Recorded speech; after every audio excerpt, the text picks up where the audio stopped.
A few days since Mississippi teen Nolan Wells was found dead off the coast of Mississippi, and we still don't know how he died.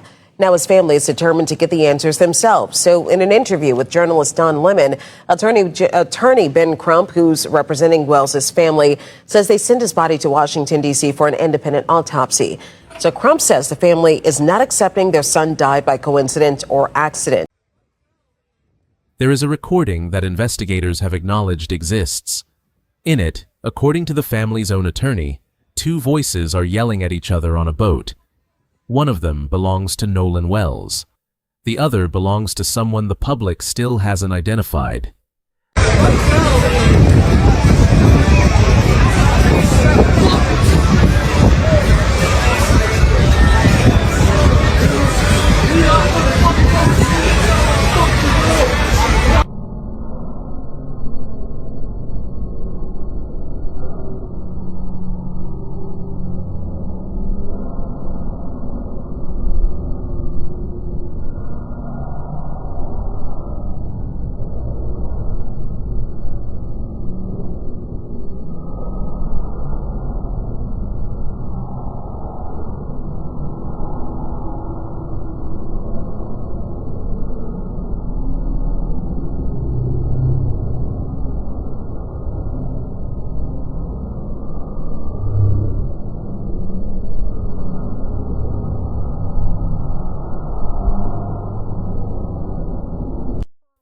That single detail is the reason this case refuses to close, even after a body was found, even after an arrest never came, even after officials said, more than once, that they see no evidence of a crime.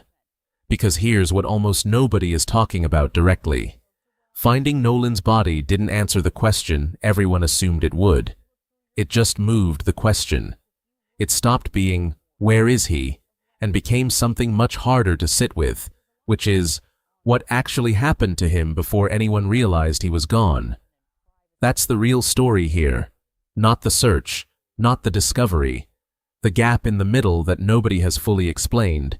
The hours on that island when Nolan Wells was alone, or wasn't, and something happened that either was completely innocent, or wasn't. And the more attention this case gets, the more that gap seems to widen rather than close, with new statements, new footage, and new claims surfacing almost every day since his body was recovered, each one demanding to be checked against what's actually been confirmed rather than simply accepted at face value.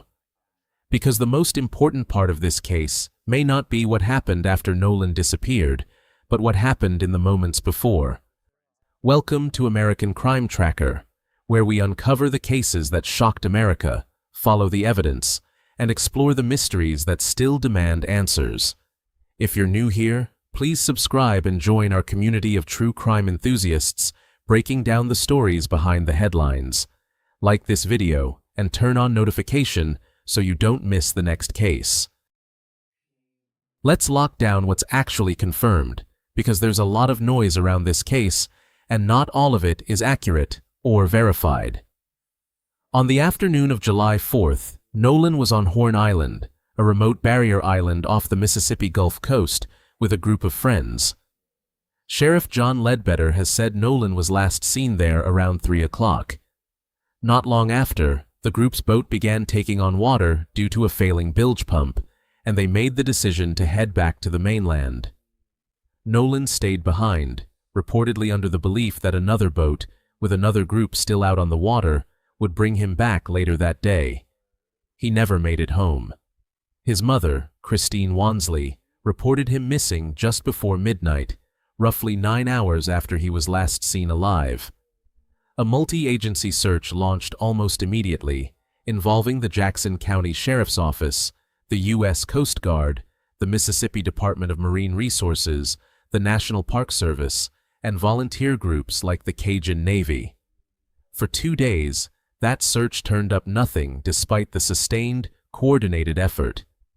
Then, on the morning of July 6th, a National Park Service ranger found a body in the water off the island's northwest tip, the same area where Nolan had last been seen. The next day, dental records confirmed what much of the community had already quietly feared. It was Nolan. But finding Nolan answered one question, where he was. It did not answer the bigger question, why? Why did a physically capable 18-year-old, described by his own father as an elite athlete who could swim, end up dead in the water off an island he knew was crowded with people that day? Why did the plan to bring him back later apparently fall through without anyone noticing until it was far too late? That's the question this case has been circling for weeks. Before going further, it helps to understand who Nolan was outside of this investigation, because it's easy to lose sight of that in a story this loud. He was a wide receiver at Southwest Mississippi Community College, 1 year removed from Ocean Springs High School, where his coach described him as the kind of player every program hopes for, and his principal called him a leader, both on the field and in the classroom. The Ocean Springs School District said it was shocked and heartbroken by his death. A GoFundMe set up for his funeral expenses describes him as someone who will be forever loved and never forgotten. None of that context changes the facts of the investigation, but it's worth remembering that underneath every theory and every viral clip, there's a mother who reported her son missing at midnight and a father who doesn't believe his son simply drowned by accident. It also helps to understand the setting itself. Horn Island is a federally designated wilderness area, part of the Gulf Islands National Seashore, protected by law since the late 1970s specifically to stay undeveloped. There are no roads, no facilities, and only a single small ranger station in the middle of the island.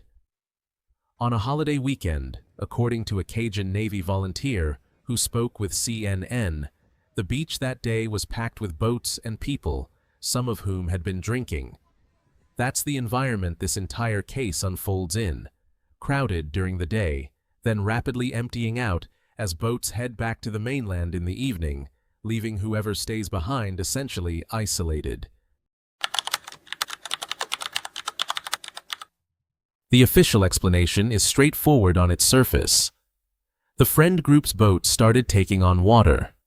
Rather than everyone crowding onto a boat with a failing bilge pump, Nolan made the call to stay on the island, expecting to catch a ride back with a second group that was still out on the water that day.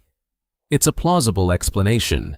It's also one that depends entirely on an assumption holding up, that the second group actually intended to come back for him, that the plan was clearly communicated, and that nothing changed between the moment Nolan agreed to wait and the moment night fell without him. Investigators have not publicly confirmed whether that second group's return was ever guaranteed, loosely discussed, or simply assumed by Nolan without a firm commitment from anyone. That gap between an assumption and an actual plan is where this case starts to get uncomfortable, because it means the single most important decision of that entire day, staying behind rather than leaving with the group he arrived with, may have rested on nothing more solid than a casual understanding between friends that nobody has been able to fully verify since. According to Sheriff Ledbetter, investigators have gathered accounts from friends who were on the trip, and those friends have been described as cooperating with the investigation. One friend, whose mother publicly confirmed he had been interviewed by the sheriff's office, has said he saw Nolan around 3 that afternoon, right around the time the group's boat started having mechanical trouble. What's notably absent, at least from what's been made public, is a clear, confirmed account of who saw Nolan after that point. Was anyone with him when the first boat left? Did anyone check on him an hour later, 2 hours later, as the sun started going down? Did the second group he was reportedly waiting on ever make contact with him at all, even briefly, before ultimately not returning? As of now, no single account has been published that walks through Nolan's afternoon hour by hour after that 3 o'clock mark. That's not proof of anything. It's simply the hole in the timeline that investigators are still asking the public to help fill, and it's exactly why the sheriff's office has made repeated public appeals for anyone who was on that stretch of beach to come forward, even with details that might seem minor. According to attorney Ben Crump, when Nolan's friends left Horn Island that day, they took his phone with them. When the family eventually got that phone back, they say messages had been deleted. Think about what that does to an investigation. A phone is often the clearest record of someone's last hours, who they were talking to, when, what was said, whether anyone reached out after the first boat left without him. If part of that record is missing, investigators aren't just working with an incomplete picture. They're working with a picture someone chose to make incomplete. To be fair, people delete messages for all kinds of ordinary reasons that have nothing to do with wrongdoing. Phones get handed off, backed up, or cleaned out for entirely mundane reasons every day. But combined with everything else in this case, the recorded argument, the family's belief that witness accounts don't fully line up, it's easy to understand why the family isn't willing to treat that detail as a coincidence, and why it's become one of the central pieces of evidence their legal team keeps returning to. Crump has said publicly that students on the trip recorded an altercation while they were out on the boats that day, describing what he says is on the recording as Nolan and somebody yelling at one another. He's pointed to that recording directly when pushing back on investigators, noting that officials keep telling the family they see no evidence of foul play, even though a video exists showing Nolan in some kind of confrontation with another person. Separately, a different clip has gone viral online, claiming to contain enhanced audio isolating voices from footage taken on the island that day. It's racked up millions of views across Instagram, TikTok, and other platforms. The clip itself, as described by people who've seen it circulate, was shot from another boat near the island's shoreline and shows dozens of people spread across a crowded beach, with one small group within that crowd appearing to be in the middle of an argument. But it's important to be precise. Authorities have not confirmed that clip is authentic, and they haven't said it's connected to Nolan's case at all. Even the caption on one widely shared version of it says as much, stating plainly that officials have not confirmed whether the footage is authentic or connected to Nolan's case. What Sheriff Ledbetter has confirmed is that investigators are separately trying to trace the original source of a video in which arguing can be heard in the background, an effort that appears to be running alongside, but separate from, whatever's circulating online. There may be more than one relevant recording out there.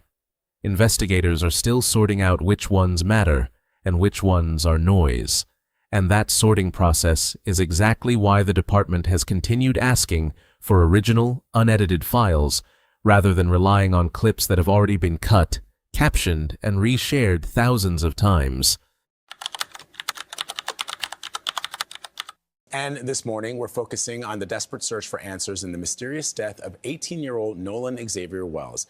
He didn't return with friends after a 4th of July boat trip to a Mississippi island.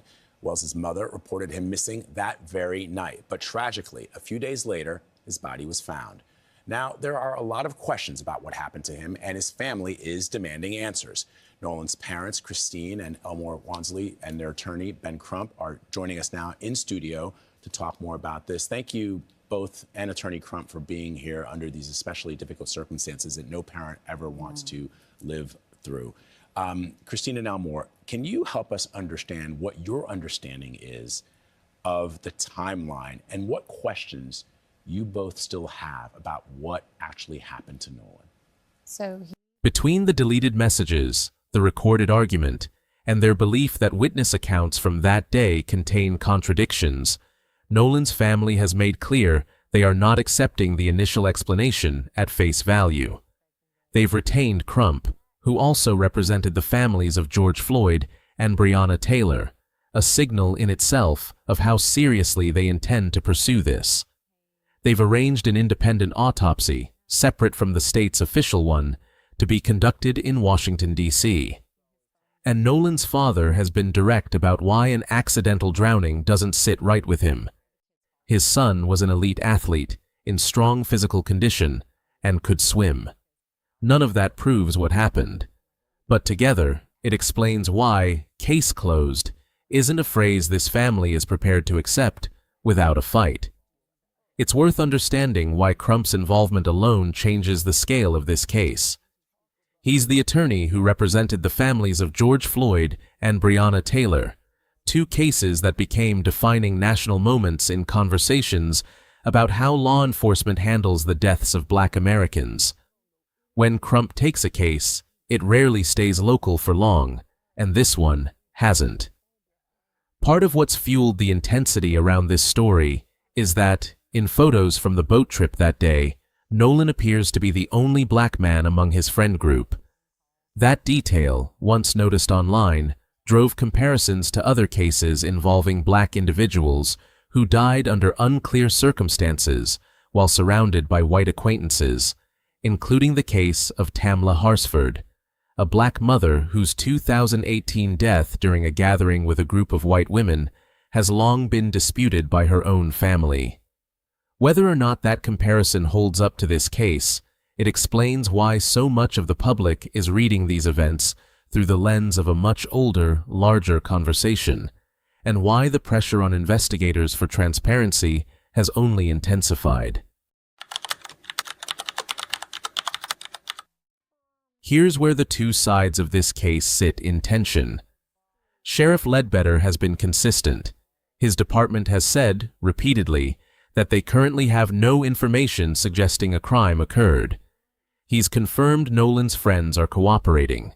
He's described the investigation as active and ongoing, working to establish facts through eyewitness accounts and physical evidence, and he's asked the public directly for patience while that process plays out.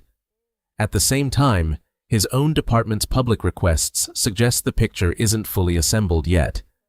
They've specifically asked for original, unedited photos and video from the northwest tip of Horn Island, particularly, in their words, footage depicting alleged altercations or believed to include Nolan Wells. They've asked anyone who heard an argument, a disturbance, or unusual activity that day to come forward, and they've said even details that might seem insignificant to a witness could prove valuable to the investigation. That is not the language of a closed case. It's the language of investigators who believe more footage and more witnesses are still out there, waiting to be found. Meanwhile, the family's legal team, joined publicly by Reverend Al Sharpton and backed by statements from the Mississippi State Conference of the NAACP demanding urgency and transparency, has kept up public pressure for a faster, more forthcoming process. 2 autopsies are pending, one from the state, one independent. Toxicology results are pending. Until those results land, both sides of this case, the official investigation and the public questions surrounding it, are working with the same incomplete picture, reaching different conclusions about how much weight to give the evidence that does exist. Adding to the difficulty is a flood of amateur investigation happening entirely outside official channels. Almost as soon as Nolan's disappearance made news, social media users began picking apart every photo, every post, every clip connected to the case, often reaching conclusions with none of the access investigators actually have. Mississippi officials have had to publicly push back against misinformation spreading online, reminding the public to rely on confirmed information rather than edited audio and second-hand claims. That's the tension defining this case right now. Real, documented details, a recorded argument, missing phone messages, a family that doesn't accept the drowning explanation, tangled up with unverified viral content that may or may not have anything to do with what actually happened to Nolan. Separating the two is exactly what investigators say they're still working through. Why the family's independent autopsy matters so much comes down to trust. A state medical examiner's findings become part of the same official record tied to the very investigation the family believes may not be moving with enough urgency. An independent autopsy answers to no one but the family that requested it. If both results align, that becomes powerful confirmation. If they diverge in any meaningful way, on cause of death, on timing, on signs of injury, that divergence becomes a headline of its own and potentially a legal one. With that incomplete picture in mind, here are the 3 explanations currently being discussed, publicly and privately, around this case. None of them are confirmed. All of them are being weighed by different people close to this story for different reasons. The accidental death version is the one investigators have leaned toward publicly, that Nolan drowned, alone, on an island with no help nearby, sometime after being left behind by his friend group. Accidental drownings happen every year to strong swimmers, often due to exhaustion, changing tides, or being caught alone in open water after dark with no one to notice in time. Horn Island's currents shift with the tide, and a person swimming or wading near the northwest tip after dark, tired from a full day in the sun, and possibly affected by alcohol, could easily be pulled into deeper water without anyone around to see it happen. If the toxicology results show alcohol or another factor that could impair judgment or swimming ability, this theory becomes significantly easier to support, and it would align with the sheriff's public statements that no evidence currently points to a crime. Under this version, nothing sinister happened at all, at least not directly to Nolan. Instead, a loosely made plan that a second boat would return for him simply fell apart. Maybe that group got delayed. Maybe the plan was never as firm as Nolan believed, and he ended up waiting on a promise that was more assumption than commitment. In an environment with no cell service, there would have been no way for anyone to confirm the plan had changed, and no way for Nolan to reach out and ask where his ride was. A miscommunication like that could easily turn into a young man stranded on an island, alone, for far longer than he expected, as the sun went down and the temperature dropped, with tragic consequences that had nothing to do with malice from anyone involved. This is the theory the family's legal team has been pushing investigators to take seriously, that the recorded altercation, the deleted phone messages, and inconsistencies they say exist between witness accounts point to something beyond a simple accident or a missed pickup. Under this version, whatever was captured in that recorded argument didn't end when the cameras stopped rolling, and whatever happened afterward is the reason messages are missing from Nolan's phone and the reason the family believes different witnesses are telling different versions of that afternoon. To be clear, no evidence made public so far confirms this theory, and officials have stated they currently have no information indicating a crime occurred. But it's the theory driving the family's push for an independent autopsy, an independent legal review, and continued public pressure on investigators to keep digging rather than settle on the simplest explanation. 3 theories: 1 confirmed body, 2 pending autopsies, and, right now, no way to say definitively which of these explanations is the true one, or whether the final answer turns out to be some combination of more than one. So, where does that leave this case? Investigators still haven't released an official cause or manner of death. The independent autopsy results haven't been made public. Toxicology from either exam hasn't come back. The recorded altercation Crump described hasn't been released for the public to evaluate directly. The video investigators are reportedly trying to trace hasn't been identified or explained. And nearly 2 full days of Nolan's time on that island, from the moment the first boat left to the moment his body was recovered, remain, as of now, unaccounted for by any complete, verified public timeline. What makes this case so hard to simply walk away from is that almost every confirmed fact raises another question instead of closing one. Confirming that the group left the island without Nolan doesn't explain why no one ever nailed down a firm plan to bring him back. Confirming that a recorded argument exists doesn't tell us what it was about, how it ended, or whether it escalated once the cameras stopped rolling. Confirming that his phone came back with messages missing doesn't tell us who deleted them or why. Each individual fact is real and documented.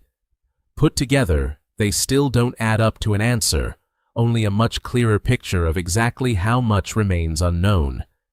And that, more than any single clue, is why this case has held the public's attention for as long as it has. Not because the facts point clearly in one direction, but because every confirmed detail seems to open a door that nobody has walked all the way through yet. New questions have emerged about whether the plan to bring Nolan back that evening was ever as solid as it's been described. Reported details suggest at least one recorded confrontation took place involving Nolan sometime that day, though its full context still hasn't been made public. Family members have raised concerns about missing phone messages and what they describe as contradictions in witness accounts. And investigators are examining multiple pieces of video tied to that afternoon, working to determine which, if any, actually shed light on what happened to Nolan Wells in his final hours. This case is still moving, and it's moving fast. New footage could surface at any time.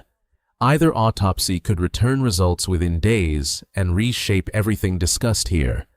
Investigators could identify the source of that background recording, or the family's legal team could release findings from their independent review that change the entire conversation overnight.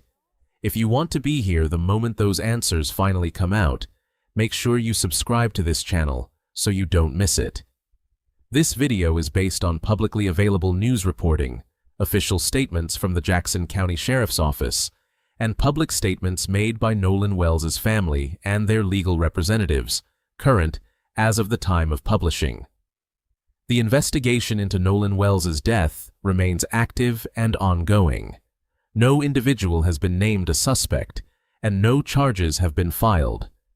Details described here as alleged, reported, or unconfirmed should be understood as exactly that, and remain subject to change as official findings, including both autopsy results, are released.